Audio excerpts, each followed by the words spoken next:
we can look at because we're just starting with the rest of the building. Some of the processes are going to be difficult to adapt to, and we'll work through things as they come along. We haven't actually really worked out all of the security protocols and policies. We're still exploring what it means for employees to have to come down and go back up when they're done with the customer, because that's going to be a huge impact to employees. You know, and they're probably not going to be too happy about it. But like, because I was thinking, like, if you do this now, and then you think, oh, we can just change the elevators. Is that like an additional cost? And it will cost a lot more money than rather doing it. Yeah, I hear what you're saying. So we've already, in my department, we already have our capital projects for the next. We have a plan, right, for the next few years. So the elevators are definitely a part of the plan. They're not a part of this year's plan. So we do have funding already allocated towards a project like that.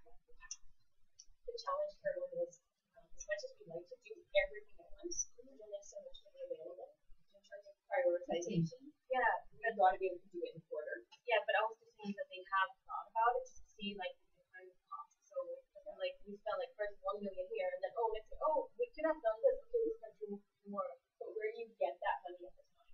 Yeah, but like that's where you but where do you get the money at the time? You're right. Yeah, it is more cost effective to do it all at once. Yeah, but where do you get the money to do it at that time? But that probably would come also from other companies' advertisement because it's very small. So it's like public's not going to pay for it. Not advertising, but like companies who will cost money. That's why there's budgeted $5 million for this project, and then this is what they do. Project S was talked about started at $13 million. Yeah. And then I think it dropped down to 8. Yes. And now it's dropped down to 5. Yes. The 5 was approved late last fall or early this year. Yeah. By the time we're able to tender the project, it's likely that it will already go up. And so priorities are going to have to be shuffled again. Oh, absolutely. The project still might get scaled back. Absolutely. And one of the first things I did actually when I started with the city was we went through a huge prioritization exercise. We put down every scope item that was within the project and talked about how critical it was. And we kind of rated everything. So that's how, I don't know, I can't remember if the elevators were a part of that or if it was already known that the elevators were going to be a separate project, but I know it's definitely been considered, but due to funding restrictions, we've had to make some cuts at this point. Yeah. Good question. Hi.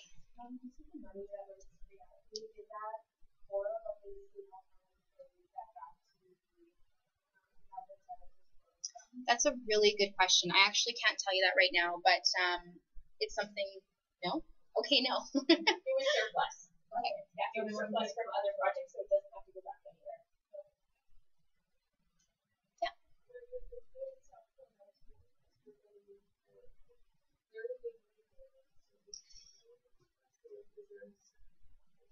For customers to meet in like a meeting space?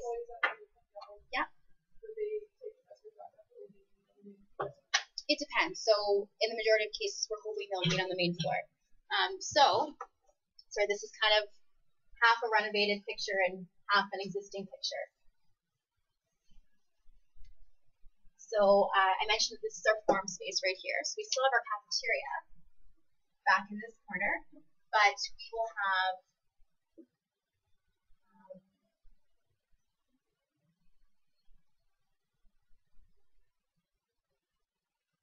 seven additional meeting rooms in this area.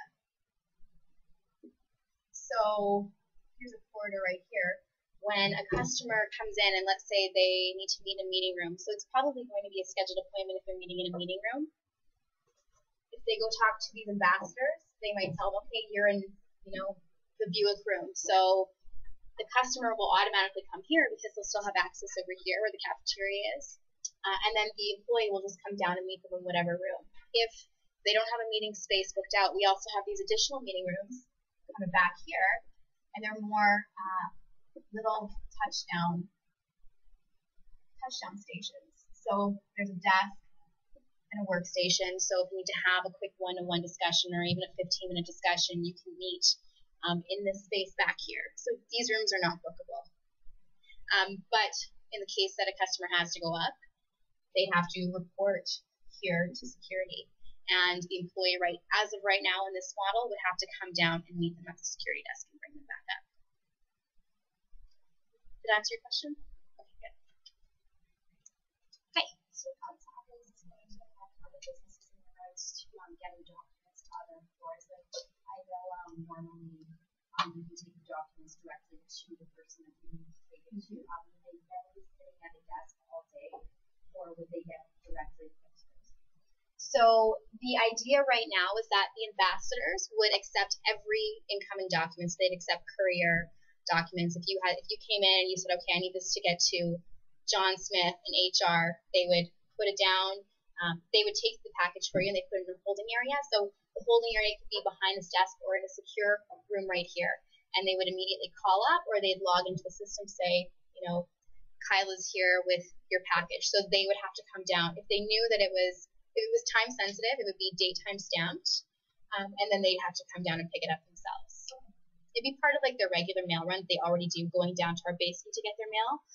But if it was time sensitive, they definitely get a phone call to come down and pick it up. So Kyla, you're probably looking for the legal documents. When you guys deliver, does it have to go to a particular person? Normally it just goes when we normally deal with the property taxes. Normally we just bring it up to that department. Sometimes it has to go to a specific person, but most of the time we just drop it off like that. So as long as the ambassador had the authority to sign that they've received the package, that will satisfy your requirement to get it in. Okay. I just know sometimes it's time sensitive that day. Yeah. So what we've been doing actually is we've been meeting with the different groups that have customers who come in to have to bring packages upstairs on a regular basis. So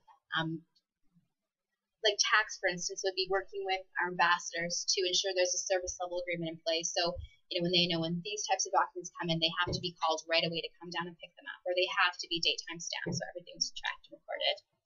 Yep.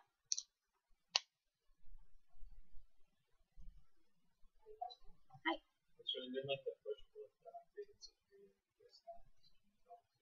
Oh, most definitely, yeah. We've had Naked Man in the mayor's office. Recently, we've had a few actually some serious security stuff that's happened in the last couple weeks. There was somebody walking in a back alley who works for the government or works for the armed forces. I can't remember. He was returning some shotguns or something. So he's walking in the alley behind City Hall with a bunch of guns on his back. So when people don't know what the purpose is. I mean, if you see somebody walking around with a gun, you're of course going to be concerned about that, right? It's very alarming. But we've definitely had quite a few instances at City Hall that have really driven the need for increased security, and also being behind the times. I mean, we're not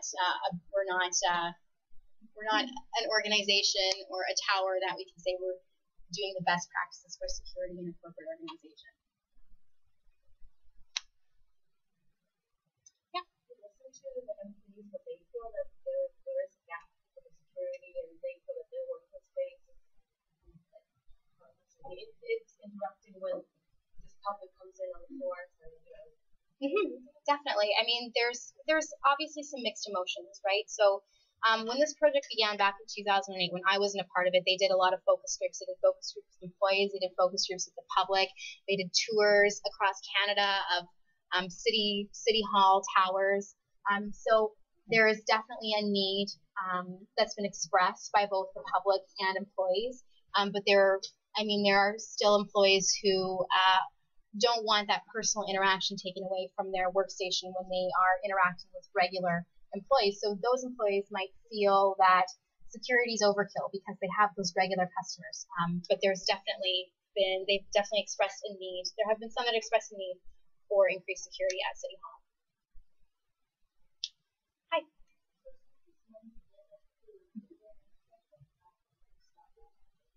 I'm sure this project has stopped and started 3 or 4 times. Right now we have the funding, so we are moving ahead, and when we encounter a roadblock, we'll deal with it when we get there, but right now we're good to go. So with the strategic council in there, yes, the project could come to a halt.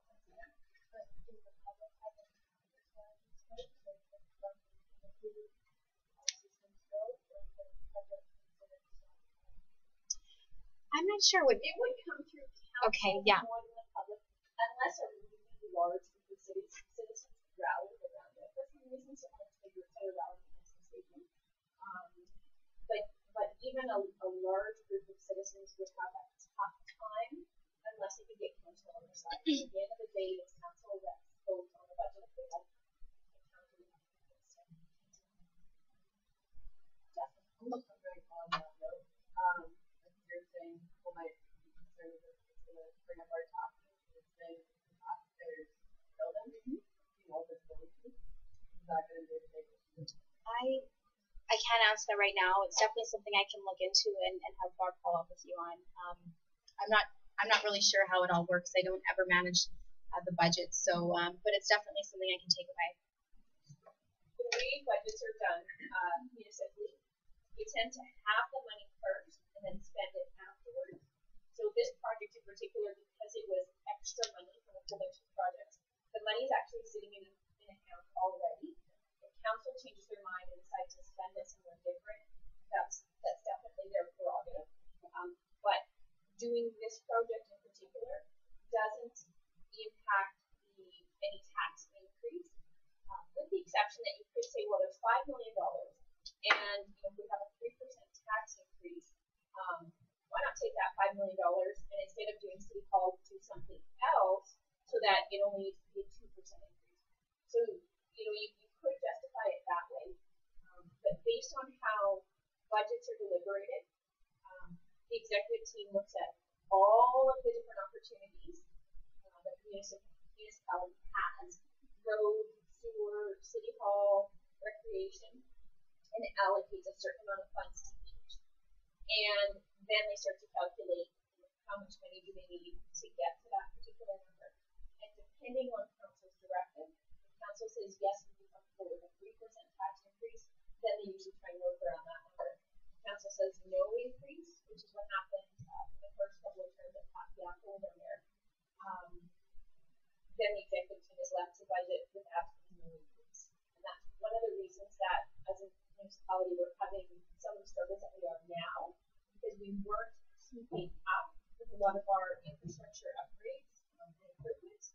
So we didn't have the money because we weren't increasing taxes.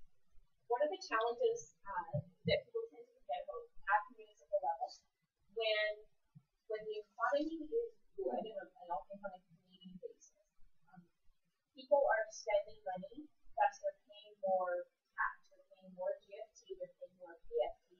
So the provincial government gets more money. The federal government gets more money.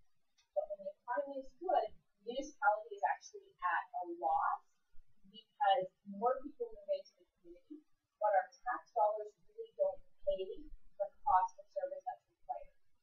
So if you move into a brand new area, you bought a new house or built a new house, the taxes that you're paying don't pay for the cost of that infrastructure development. So the municipality actually ends up further behind instead of ahead, because your taxes are going up in correlation to the growth in the community. So that makes it more difficult. There's a question there.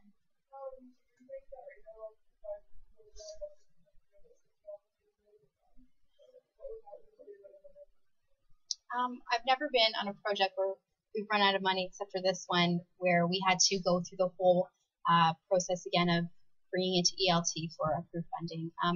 Right now, we're still working through all of the scope items. So as of right now, yes, $5 million seems adequate. But as we start getting further into the detailed design, as we start investigating our structural pieces, like what does it look like under the concrete? Do we have to put some additional pieces in there to support our building? It definitely, it could go up. But we're kind of in the investigative state right now in the detailed design phase. So. And at that point, I guess we'd go back to council and ask for money. And if we couldn't get it, then we'd probably have to go back and de-scope a little bit, go through a prioritization exercise.